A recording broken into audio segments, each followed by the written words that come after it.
और किसी से बातचीत नहीं। लड़कियों को तो देख के मैं एकदम कांपने लगता था। भाई हमारे घर पर भी आया करते थे बड़े बड़े सेलिब्रिटीज, मतलब राज बब्बर साहब, अनुपम खेर साहब। तो बट फिर एक आया जिंदगी में कुछ ऐसा कि फिर एक बार तो एक्टिंग को चांस देना पड़ेगा यार। पता नहीं एक जुनून सवार हो गया कि यार अब अगर नहीं किया तो मतलब फिर देर हो जाएगी। हीरो भी बन गया।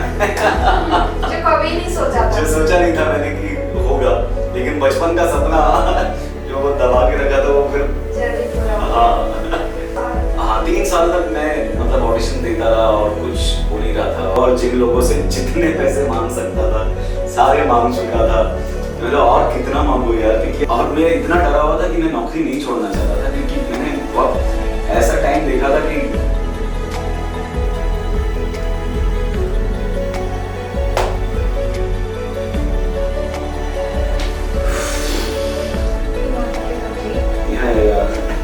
डायरेक्टर साहब बोले कि भाई इम्प्रोवाइज करो, करेंगे जैसा है स्टिक टू द लाइन, करेंगे आप पैसा देकर तो कुछ भी करेंगे।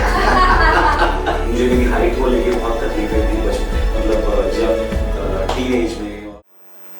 Hi, this is your host Sakshi, welcoming you to the podcast Celebrate Your Journey. Today we have a very special guest, actor Shalib Hashmi, who is known for roles in films and series like Family Man, Afwa, Tarla, etc. We may know him for his exceptional roles, but behind that he is a very simple man who has had his own share of ups and downs in life. Moreover, when you meet and get to know him, you understand the gentle and kind human he is tops everything. Let's meet the actor sitting beside us, actor Shalib Hashmi. Hello. Hi Shalib. Thank How are you. you? Thank you so much. Thank you for such a lovely introduction. बहुत बहुत शुक्रिया साक्षी। Thank you, my pleasure. मैंने आपके इतने सारे media में interviews पढ़े, शालिब in family man, शालिब इन तरला, शालिब इन जब तक है जा, ये सब तो Shalib is now. But how was Shalib अपने बचपन में when he was a young boy, जब उसने शायद सोचा या नहीं सोचा था कि एक एक्टर या लाइफ में ये वाला फेज देखने मिलेगा? यार बचपन ना एकदम मेरा क्या कहते हैं उसको, बहुत ही शाय था मैं बचपन में। मतलब काफी टाइम लगा मुझे खुलने में। मतलब जो मेरे स्कूल में जो मेरे अगल बगल जो लोग बैठते थे बस वही मेरे दोस्त थे, और किसी से बातचीत नहीं। लड़कियों को तो देख के मैं एकदम कांपने लगता था। ऐसा था। हाँ तो बहुत टाइम लगा मुझे खुलने में। और एक स्कूल में मेरे ख्याल से सेवेंथ ग्रेड के एंड में मुझे एक दोस्त मिला, इमरान। उसके आने के बाद मेरे अंदर पूरी मेरा काया पलट हो गया। लाइफ चेंजिंग दोस्त था वो मेरा, क्योंकि उसके बाद में मतलब मैंने डांस वांस करना शुरू किया, गाने शुरू कर दिए, स्कूल में पार्टिसिपेट करने लगा एक्स्ट्रा करिकुलर एक्टिविटीज में। तो और मैं मतलब गाया करता था। तो जो दूसरे क्लास के में अगर कोई फ्री पीरियड होता था ना, तो वो भी मुझे बुला लेते थे कि यार यहाँ पे कुछ गाना वाना गा के जाना। तो एकदम से पूरा मतलब चेंज आया लाइफ में। और इंडस्ट्री से थोड़ा सा एक वो था मुझे एक्सेस, क्योंकि मेरे डैड फिल्म जर्नलिस्ट थे। तो वो उस वजह से मैंने काफी अप क्लोज एंड पर्सनल तो नहीं बोलूंगा, लेकिन काफी अप क्लोज देखा था मैंने इंडस्ट्री को। पार्टीज में जाया करता था, मुहूर्त होते थे बड़े लैविश तरीके के। तो वो सब से काफी मतलब डैड के साथ ही जाते थे? हाँ डैड के साथ जाया करता था मैं। हमारे घर पर भी आया करते थे बड़े बड़े सेलिब्रिटीज, मतलब राज बब्बर साहब, अनुपम खेर साहब। तो बहुत भीड़ इकट्ठा हो जाती थी एकदम। चौल में हम रहते थे वहां पर। तो वो सब से उन सब ने मेरे दिमाग में बहुत एक इम्प्रेशन छोड़ा था जबरदस्त। तो ये था कि जो भी करना है इस इंडस्ट्री में ही करना है। ये आपको शुरू से ही लगा? शुरू से था, मतलब कि मुझे हीरो बनना है। बचपन में तो था कि हीरो बनना है। एक्टिंग किसको पता लगती है। लेकिन वो बाद में जब मैं बड़ा हुआ तो मुझे लगा कि यार अपनी वो पर्सनैलिटी नहीं है कि हीरो और वो सब, और मुझे और कुछ नहीं करना था। मतलब थोड़ी पता नहीं बहुत छोटी सोच थी उस वक्त, और वो ये था कि यार अगर एक्टिंग करनी है तो हीरो वाली, नहीं तो नहीं। तो इसके लिए मैंने वो एक्टिंग दिमाग से ही निकाल दिया। दिमाग से ही निकाल दिया? दिमाग से निकाल ही दिया। मैंने बोला कि एक्टिंग करनी नहीं है फिर, लेकिन मुझे करना जो भी था इसी इंडस्ट्री में करना था। तो I started as an assistant director, मतलब कुछ 10 साल के बाद। हाँ, फिर एमटीवी में 4 साल निकाले एज राइटर। एडी से कब राइटर बना मुझे खुद पता नहीं चला। फिर राइटर जब नौकरी लग गई, एक कंफर्ट जोन आ गया, शादी हो गई, तो फिर मैं राइटर ही बन गया। और ऐसे साल गुजरते गए और शादी हो गई, बच्चा हो गया, तो फिर उसके बाद तो ये था ही नहीं कि अब कुछ और करना है, ये तो लाइफ सेटल हो गई लाइफ।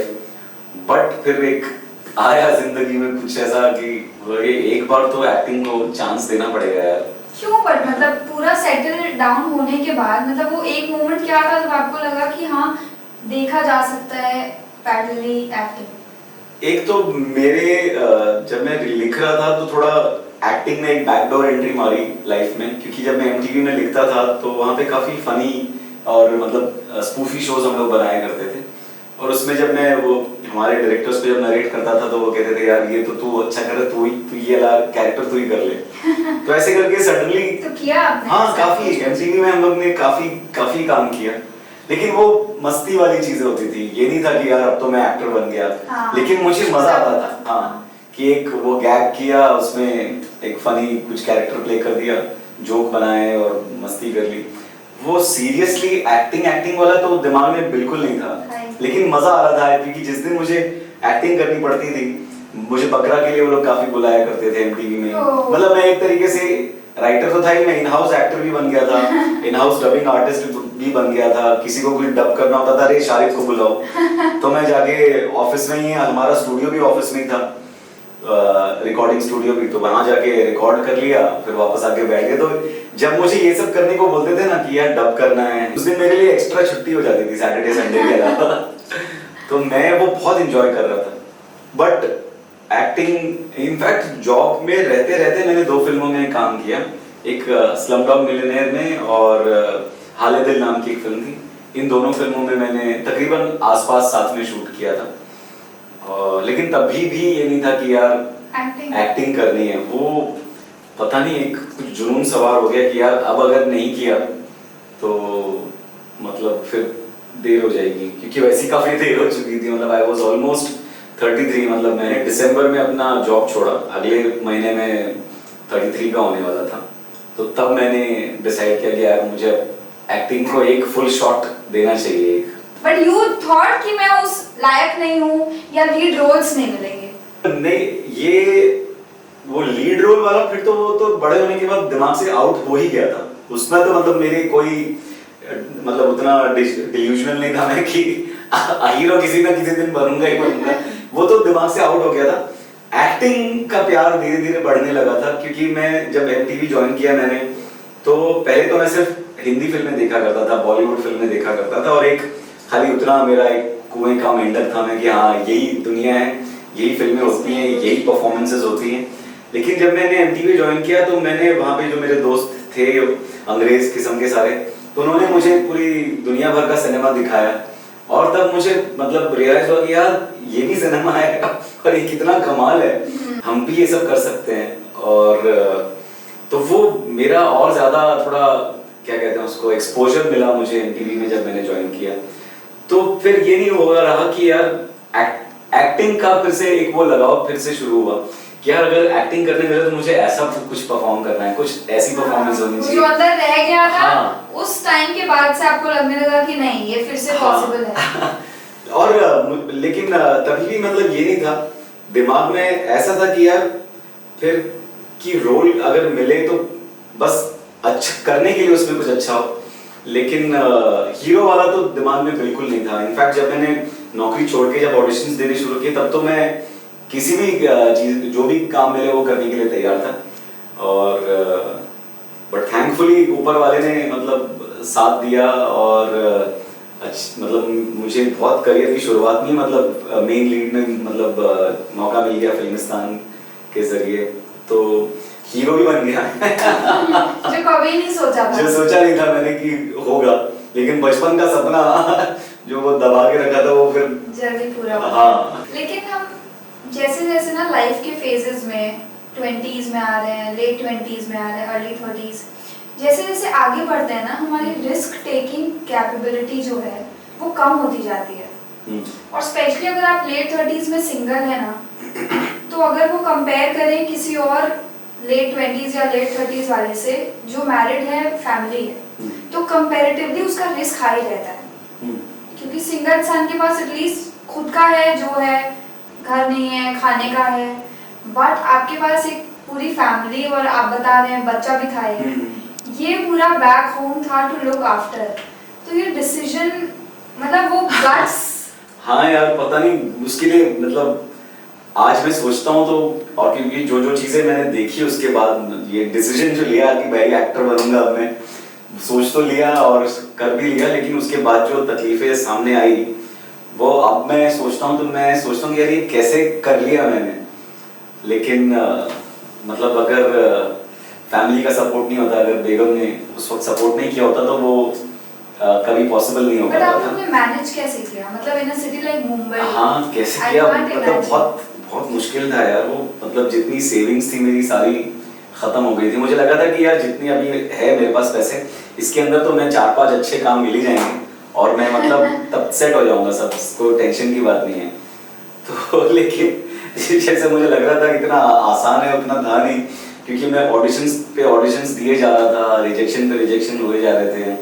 महीने मतलब महीने, 2 महीने, 4 महीने, 6 महीने, साल गुजर गया, 2 साल हो गए, फिर भी कुछ नहीं हो रहा है। 2 साल? हाँ 3 साल तक मैं मतलब ऑडिशन देता रहा और कुछ हो नहीं रहा था। और उसमें जो मैंने, जब मैं नौकरी कर रहा था तो घर खरीदा था, वो भी बेच दिया। काफी मतलब जितनी सेविंग्स थी, बच्चों के लिए जो बना के रखे थे, वो बच्चों के पैसे भी खा गया मैं। बहुत डिफिकल्ट टाइम देखा मैंने, कैसे सर्वाइव किया वो तो पता नहीं यार। कुछ ऐसा होता था कि जब एकदम ही खत्म हो गई चीजें, ऊपर वाला कुछ एक कुछ एक दरवाजे भी बंद हो जाए तो वो एक खुला मिलता है।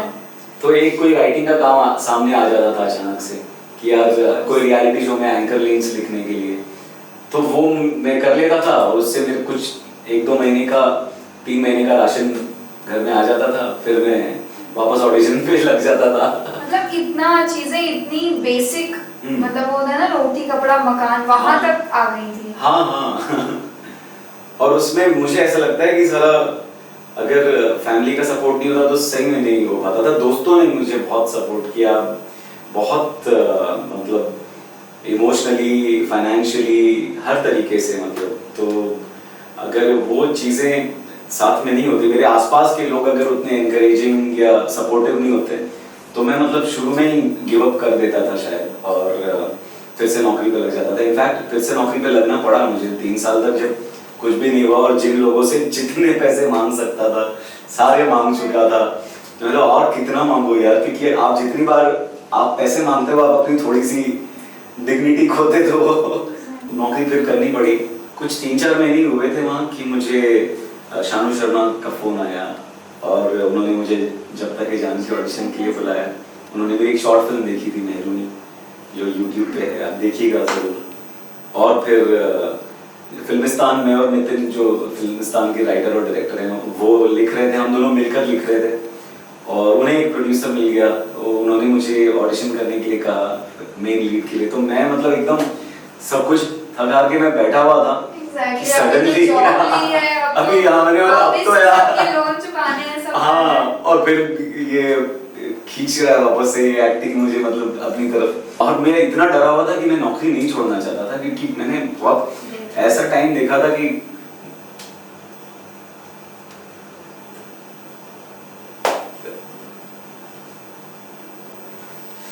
इसको थोड़ा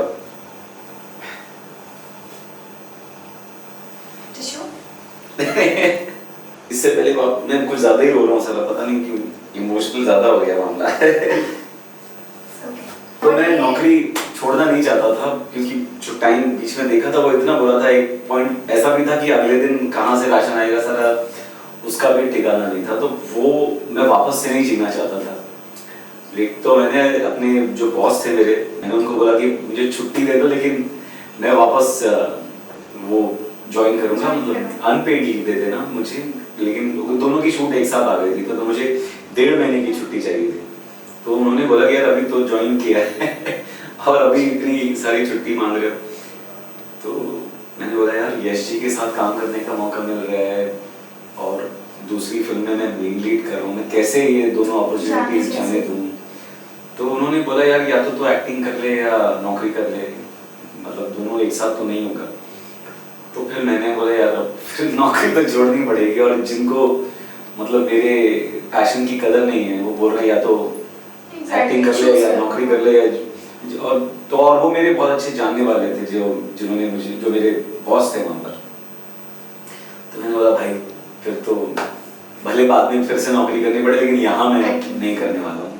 और फिर नौकरी छोड़ दी और फिर दोनों फिल्में हुई और माशाल्लाह फिर उसके बाद से नौकरी तो नहीं की है।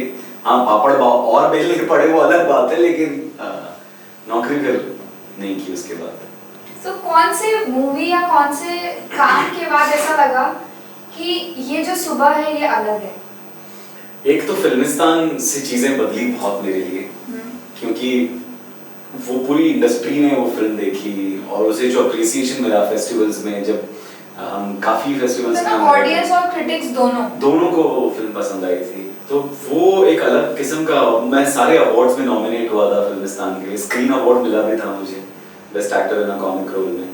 तो वो टाइम मेरे लिए बहुत खूबसूरत रहा। बट एक छोटी फिल्म थी, नॉन स्टार कास्ट, कोई बड़ा नाम उसमें इन्वॉल्व नहीं था, तो उसकी रीच लिमिटेड ही थी।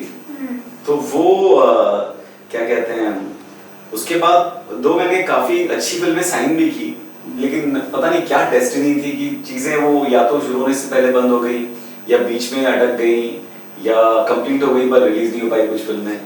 तो वो सडनली वापस से मैं बैक टू स्क्वायर वन आ गया था, और मुझे कई बार खुद पे ताज्जुब होता था कि यार फिल्मिस्तान करने के बाद में ऐसा क्यों हो रहा है मेरे साथ में। तो जो जिसने चीजें बदली वो फैमिली मैन है। फैमिली मैन के बाद क्या कहते हैं उसको, एक जनता तक मैं फिर पहुंचा, उसके बाद घरों तक, मतलब हाउसहोल्ड नेम बन जाते हैं। वो फैमिली मैन के बाद हुआ, और फैमिली मैन के बाद असुर आया, असुर के बाद स्कैम असुर भी बहुत हिट गई। तो वो फिर चीजें अच्छी आती गई और लोगों ने फिर से कई लोगों को ये लगता है कि फैमिली मैन मेरा पहला प्रोजेक्ट है क्योंकि उससे ही लोगों ने मतलब नोटिस किया, मतलब यार और भी काम किया है देखो, और अभी नहीं आओ कि ये तो अचानक कहाँ से आ गया, मतलब अचानक नहीं आया भाई, 10 साल से रगड़ रहा हूँ। तो इनफैक्ट आज अभी मेरे फेसबुक मेमोरीज बड़ी कमाल होती हैं यार। हाँ। तो उसमें ना आज एक फेसबुक मेमोरी आई है, 2019 9 सितंबर को मेरी फेसबुक मेमोरी में था, जिसमें फैमिली मैन के प्रमोशन शुरू हो गए थे, और मुझे बहुत अंदर से वो था कि यार जब ये आएगा ना तो कुछ लाइफ में बदलाव आएगा, एक कुछ घुमाव आएगा, एक ट्यूशन था। और मेरा कैप्शन भी यही था कि waiting for my shot, as they say all it takes is just one shot. और मैं ये पिक्चर डाला था बंदूक के साथ।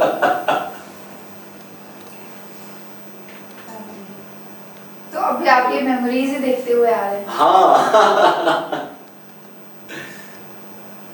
तो जो मैंने सोचा था वो मतलब सही में हुआ। फैमिली मैन लाइफ चेंजिंग जिसको बोल सकते हैं, जिसके बाद अब आपने पीछे नहीं देखा, बैक टू बैक काम। हाँ। मतलब माशाल्लाह अच्छा है, ऊपर वाले की कृपा है, और मैं चाहता हूँ कि ऐसी बनी रहे, सर पे हाथ ऊपर वाले का बना रहे। अभी आपके आने वाले प्रोजेक्ट्स कौन-कौन से हैं? अभी एक अनाउंसमेंट, आज एक गाना आया है, आप देखिएगा, welcome to the jungle film का नाम है, जो वेलकम का 3rd पार्ट है, सीक्वल है। तो उसमें मैं हूँ, उसमें बहुत सारे लोग हैं, लेकिन मैं भी हूँ, और बहुत कमाल की उसकी स्क्रिप्ट है, और मेरा रोल भी बहुत बढ़िया है उसमें। और एक सीरीज आने वाली है 36 डेज सोनी लिव पर, फिर द डिप्लोमैट फिल्म है जॉन इब्राहिम साहब के साथ में, और एक मैंने छोटा सा कैमियो किया है रुक नहीं रही फाइटर में हूँ मैं, एक छोटा कैमियो किया है। हाँ, फाइटर के लिए आपने पोस्ट भी किया था। तो कुछ गाना भी उसमें था, आजकल पाँव जमीन पर नहीं पड़ते हैं। लोग आपको बहुत पसंद कर रहे हैं। अभी तरला में भी आपने इतना अच्छा काम किया है, मतलब वो पर्सनली मेरे लिए भी बहुत हार्ट टचिंग रोल आपने किया है। उसकी जो रील्स फेमस हो रही हैं इतनी ज्यादा। मेरे लिए तो तरला बहुत बहुत स्पेशल है, क्योंकि क्या रोल मिल गया मुझे, मतलब वो पता नहीं ऊपर वाले की दया है। और पीयूष गुप्ता भाई और मुकेश छाबड़ा भाई, इन सब ने मिलके मतलब जो मेरी कास्टिंग की, जब मेरे को उन्होंने नरेट किया था पीयूष भाई ने, जब ये कहानी, तो मैंने बोला यार प्लीज किसी के पास मत जाओ, ये मैं ही नौलिन लगा लूंगा, मैं जान डाल दूंगा, आप जो बोलोगे मैं करूंगा। इतनी है पसंद मैं इतना पागल हो गया था स्क्रिप्ट पढ़ के, और वो किरदार जिस तरीके से लिखा गया था इतना प्यारा, तो मैं तो मतलब पैरों में गिर पड़ा था कि भाई प्लीज। राइटर का काम आपने किया ही है, आपने डायरेक्ट भी की है। डायरेक्ट करना है अभी, करूंगा इंशाल्लाह। प्रोड्यूस की है। प्रोड्यूस की है फिल्म राम सिंह चाली। सो ये जो प्रोफेशन है ना एक्टिंग, इसमें क्या आपको लगता है आपके ये जो पैरेलल रोल्स है ना, राइटिंग का, प्रोड्यूसिंग का, ये सारे आपके ओरिजिनलिटी और जो आपकी एक्टिंग है उसको इनहैंस करते हैं? मेरे ख्याल से तो मतलब an actor, basically an actor who is also a writer, कोई वैल्यू एडिशन लगता है आपको? हाँ बिल्कुल, मतलब मेरा राइटर होना मेरे लिए काफी हथियार के जैसा है, मतलब जो मैं एज एन एक्टर मेरे लिए बहुत काम आता है वो मेरा राइटर होना, क्योंकि कई बार जो लाइनें होती हैं मैं उनको अपना बनाने की कोशिश करता हूँ, और अगर कुछ लगता है कि यार यहाँ पे कुछ एक और चीज़ हो सकती है, कुछ इम्प्रोवाइज इधर पे, अगर, और मैं डायरेक्टर साहब के साथ, अगर राइटर भी सेट पर हैं तो उनके साथ में उनको पूछता हूँ कि ये मैं करूँ क्या, और अगर वो बोलते हैं कि हाँ अच्छा है तो फिर वो करते हैं, अगर उनको नहीं जमा तो फिर जो लिखा हुआ है वही करते हैं। तो ये लेकिन एक ऑप्शन मिल जाता है कि हाँ ठीक है, और ज़्यादातर उन्हें अच्छा लगता है और मुझे भी मज़ा आता है, क्योंकि जब हम एक कोई स्क्रिप्ट पढ़ते हैं, रीडिंग्स जब करते हैं, तभी भी कई सारी चीज़ें निकलती हैं, कई जो मतलब रफ एजेस होते हैं उनको हम स्मूथ करते जाते हैं। तो मुझे हमेशा मतलब मेरे जो मेरा राइटर होना है वो मुझे काफ़ी बेनिफिट किया है उसने मेरे एक्टिंग प्रोफेशन में। क्राफ्ट को बेसिकली दिखाता है कि आप चाहते हैं आप हमेशा अपना एक पर्सनल टच ऐड करें, हाँ, कुछ उसको और इनहैंस करें, जो कि मोस्टली आप बोल रहे हैं वर्क्स। तो वो हाँ, तो मेरे लिए काफ़ी फायदेमंद रहा है वो, मेरे लिए दोनों काम करते हैं। अगर जो डायरेक्टर साहब बोले कि भाई इम्प्रोवाइज करो, करेंगे, जैसा है स्टिक टू द लाइन्स तो करेंगे, आप पैसा देकर तो कुछ भी करेंगे। So, exactly. अभी तक जितना काम किया है उसकी कोई एक सबसे खास मेमोरी? अरे बहुत सारी खास मेमोरीज हैं, और कैसे बताऊं, क्योंकि इतना लाइफ में काफ़ी स्पेशल चीज़ें अभी हुई हैं। एक तो मेरे जब फैमिली मैन में मनोज सर के साथ में जब पहला दिन था, वो मेरे लिए बहुत स्पेशल डे था, क्योंकि एक तो मनोज सर को देख के हमने इतना सीखा है, और उनके साथ में मुझे उनका दोस्त बनना है, मतलब जिगरी दोस्त, और वो मनोज बाजपेयी है। बट इसमें मैं, अगर लोगों को जेके पसंद आया है तो उसमें बहुत बड़ा कंट्रीब्यूशन मनोज सर का भी है, क्योंकि उन्होंने मुझे इतना कंफर्टेबल किया ना पहले दिन ही, और इतना मैं एट ईज आ गया था। जब कैमरा ऑन हुआ तो मेरे सामने श्रीकांत तिवारी बैठा था, मनोज बाजपेयी नहीं बैठा था, तो वो उनकी मतलब उनका क्रेडिट है वो, जो उन्होंने मतलब मुझे इतना क्लोज आने दिया, और इतना वो मतलब आसपास पूरा माहौल वो जो है वो एकदम कंफर्टेबल कर देते हैं। और राजन डीके, जिन्होंने मतलब जेके को मतलब कि एक साइड कैरेक्टर की तरह ट्रीट नहीं किया, उन्होंने उसको काफ़ी इक्वल इम्पोर्टेंस दी। सुमन कुमार जिन्होंने लिखी है स्क्रिप्ट साथ में राजन डीके की, मतलब वो टीम इतनी अच्छी थी पूरी की पूरी फैमिली मैन की, कि उन्होंने हर कैरेक्टर को बहुत अच्छे से सजाया संवारा, और मेरे लिए तो मतलब जेके एक इतना प्यारा किरदार मुझे मिला है। तो मैंने अपनी तरफ से तो जितनी मैं क्या कहता हूँ मेहनत कर सकता था मैंने की, और उन सब ने मुझे पूरी तरह से सपोर्ट किया, पूरी टीम ने। तो मैं तो मतलब बहुत शुक्रगुजार हूँ जो इतनी प्यारी टीम मुझे मिली फैमिली मैन के जरिए, और मैं I can't wait to start shooting for the third season. तो आप सेट पे इतने दिन जो उनके साथ थे, आपने बहुत सारी मेमोरीज, बहुत सारे मोमेंट स्पेशल बनाए होंगे, कोई ऐसा मतलब सोचते ही जो सबसे टॉप पे आ रहा हो? एक है जो मुझे बहुत ज्यादा स्पेशल था मेरे लिए खासकर, क्योंकि हम सेकंड सीजन का शूट कर रहे थे चेन्नई में, और कोई लोकेशन था जो हमारे होटल से बहुत दूर था उस दिन का, तो वो कुछ 1.5 घंटा टाइप का डिस्टेंस था। तो हम साथ में ही निकले, मनोज सर की गाड़ी में हम साथ में निकले होटल के लिए। तो ऐसी बातें करते करते हम सत्या का जिक्र चला, तो चलो सत्या देखते हैं। तो सर ने फोन पे लगाई सत्या, और मैं साथ में फिल्म देख रहा हूँ, मेरे बगल में भिगू मात्रे रहता है। और वो पूरा एक्सपीरियंस इतना कमाल था ना, हम दोनों ने बहुत एंजॉय किया। और वो एक एक सीन आज भी इतने फ्रेश लगते हैं, वो ऐसा लगता ही नहीं कि 98 में बनी हुई फिल्म है। इतनी कमाल फिल्म, जो उसका ट्रीटमेंट है फिल्म का, जो लिखाई है, जिस तरीके से शूट की गई है, जो परफॉर्मेंसेस हैं इतने कमाल है और टाइमलेस है वो। और आप जब अपने आइडल्स के साथ देख रहे हो तो लगे ये तो मैं जिंदगी भर नहीं भूल सकता ये एक्सपीरियंस। तो ऐसे कितने मोमेंट्स पे आपने खुद को पिंच किया कि ये सच में हो रहा है? अरे यार, जब यश जी के साथ में काम किया तो इतना प्यारा एक्सपीरियंस था वो यार। काश मतलब और काम करने का मौका मिलता उनके साथ, और काश वो मतलब बहुत ही खूबसूरत इंसान थे वो। एक सीन था जो फिल्म में एडिट हो गया है, तो वो सीन के बाद यश जी ने बोला था कि लोगों ने आंखों में आंसू लेकर आ गए। हाँ, मैं आपका सीन, आपका हाँ, शाहरुख सर का और मेरा एक सीन था एंड में एयरपोर्ट पे, जो आई थिंक यूट्यूब पे अवेलेबल है वो सीन, बट उसमें वो ट्रीटमेंट नहीं है, सिर्फ एक लाइन अप किया हुआ है, एडिट किया हुआ है, ऐसी है। तो कॉन्वर्सेशन थी आपकी? हाँ, वो उनको मैं गुड बाय कर रहा हूँ एयरपोर्ट पे, तो वो सीन था। तो यश जी ने बोला था कि मतलब आंख में आंसू आ गए तुम्हारे। पहला दिन जब मैं वायरएफ स्टूडियो में मैंने एंट्री किया, जो बड़ा सा हॉल देखा, और सब एक तरफ यश जी खड़े हैं, एक तरफ आदि सर खड़े हैं, एक तरफ अनिल मेहता साहब हैं, एक तरफ करण जौहर साहब हैं, तो मैं तो मतलब मेरे लिए ये क्या हो रहा है। उस वक्त था पिंच वाला मोमेंट की है, ये तो सपना, मतलब ऐसे में सपने को ही कंटिन्यू करके चल रहा था। ऐसा लग रहा था कि आंखें खोलकर सपने देख रहा हूँ एक तो वो दिन मुझे बहुत मेरे लिए बहुत ख़ास है वो दिन। बहुत एंजॉय किया था मैंने, और बहुत ब्यूटीफुल था।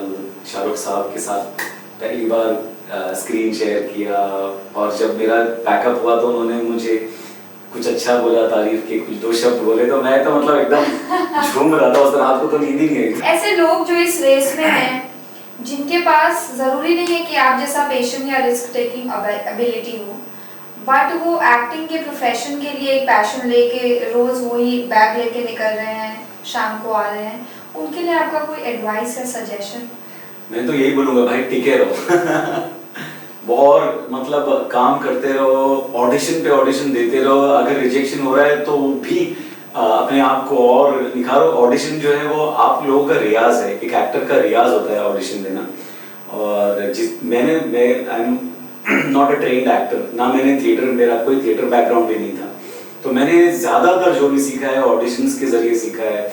और जितने हो सके ऑडिशन पे रैंडम घुस जाओ, जहाँ आराम नगर में मतलब सारे जो ऑडिशन का गढ़ है वहाँ पे लगे पड़े रहो, और रिजेक्शन हो रहा है तो उसको झेलो, बर्दाश्त करो, सब कुछ अंदर जज्ब करो, और उसको अपने काम के ज़रिए बाहर निकालो। और बस जितना आप कर सकते हैं, अपना जितनी मेहनत कर सकते हैं करिए, और टिके रहिए, जमे रहिए। एक दिन सबका मतलब अपना टाइम आएगा तो होएगा ज़रूर वैसा। बस एक खुद पे भरोसा और सब्र बहुत ज़रूरी है यहाँ पे, क्योंकि सब्र के बगैर मतलब क्या कहते हैं उसको, चीज़ें बहुत मुश्किल हो जाती हैं। अगर आपके अंदर सब्र नहीं है ना, तो फिर आगे का वक्त बिताना थोड़ा मुश्किल हो जाता है। भाग्य का बहुत बड़ा हाथ होता है, हम लोग करते हैं मेहनत है, और मेरे से 10 गुना और ज़्यादा टैलेंटेड लोग हैं जो जिनको वो मौका इस कभी रेस कभी नहीं में मिलता है, कभी नहीं, कभी लोग खुद हार कर चले जाते हैं, क्योंकि यहाँ पे टिके रहना बहुत ज़रूरी है। और वो बहुत पता नहीं है आपको कि कब तक, वो नहीं पता कि हाँ चलो 5 साल अगर मैंने बहुत मतलब ना पागलों की तरह, कुत्ते की तरह मेहनत की तो काम हो जाएगा, ऐसा भी नहीं है। वो 5 का 10 साल भी हो सकता है, लेकिन जो वो टाइम निकाल लेता है तो वो उसको मतलब उसका क्या कहेंगे, उसको फल तो मिलता ही है। सब्र का फल। हाँ, और मीठा ही होता है। बट वो सब्र कितना होगा ना, वो नहीं पता। तो वो हम तो कुछ नहीं पता। सब्र के ही कड़वा होने लगता है। वही। लास्ट के कुछ शॉर्ट क्वेश्चंस। एक एडवाइस या लाइफ मंत्रा जिसने आपकी लाइफ चेंज कर दी या जो आपको बहुत पसंद हो। Be happy.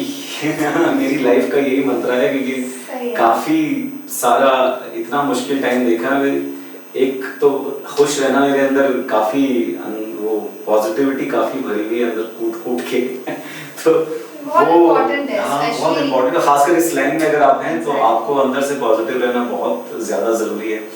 तो मैं चाहे कैसा भी हाल हो, मतलब खुश रहना चाहिए। और मैं भले अभी चीज़ें अच्छी हो रही हैं लाइफ में, अगर वो नहीं होती तभी भी मैं खुश ही था। और काफ़ी सारी चीज़ें फाइनेंशियली शायद मैं उस वक्त मेरे पास वो नहीं थी, लेकिन तभी भी मुझे ये कभी याद नहीं कि हम बैठ के सब रो रहे हैं कि अरे क्या हो गया, ये क्यों कर डाला, ऐसा मैंने कभी नहीं किया। हो सकता है 1-2 बार किया हो। लेकिन अब मैं इंसान ही हुआ ही। लेकिन मैं ज़्यादातर खुश रहता हूँ, और आप लोगों को भी यही बोलूँगा कि बी हैप्पी। आपका dream role and a dream actor you want to work with. Dream role तो मुझे एक तो आनंद में जो राजेश खन्ना साहब ने प्ले किया है वो मुझे बहुत पसंद है, और अर्ध सत्य में जो ओमपुरी साहब का जो कैरेक्टर है अनंत वेलनकर, बहुत मेरा पसंदीदा किरदार है। पता नहीं कौन मुझे वैसा रोल देगा। लेकिन मेरी बड़ी इच्छा है वैसा कुछ करने की। और एक्टर्स तो यार कितने सारे हैं।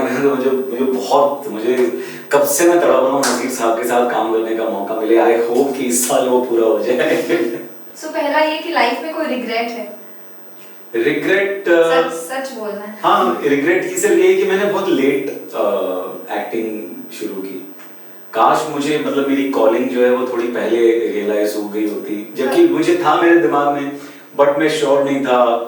मुझे अपने आप से, अपने ऊपर भी काफी सारे मुझे मतलब क्या कहेंगे उसको, लो सेल्फ एस्टीम था। मुझे मेरी हाइट को लेके बहुत तकलीफें थी मतलब जब टीनेज में, और अर्ली क्या कहेंगे उसको, इन माय अर्ली इयर्स। तो वो मुझे उन सब से बाहर निकलने में काफी वक्त लगा, और बहुत टाइम लगा खुद पे भरोसा और खुद पे कॉन्फिडेंस बनाने में। तो ये मुझे लगता है कि अगर मैंने 20 साल में ही अगर सोच लिया होता कि मुझे एक्टिंग करनी है तो शायद सही रहता, मतलब मुझे ऐसा लगता है। तो ये अगर बट उसके बाद में ये भी होता है कि जब जब जो होना है तब तब सो होता है। सबका मेरे ख्याल से टाइम होता है हर चीज़ के होने का। तो उस हिसाब से मुझे लगता है कि जो लाइफ मैंने देखी उसके बाद जब मैं एक्टर बना, तो अगर मैं 20 साल की उम्र में अगर एक्टर बन जाता तो पता नहीं मैं कैसा एक्टर होता और कैसा परफॉर्म करता। तो वो शायद उतना अच्छा नहीं होता जितना मैं अब कर रहा हूँ, या अभी जो हो रहा है वो बराबर है या नहीं, वो मुझे कुछ पता ही नहीं वैसे। लेकिन हाँ, अगर पहले एक इस बात का रिग्रेट तो है कि मैंने करियर बहुत लेट स्टार्ट किया। Thank you so much. Thank you, ये हमारा प्लेजर था। अरे नहीं, आपको यहाँ बुलाना। Thank you. Thank you.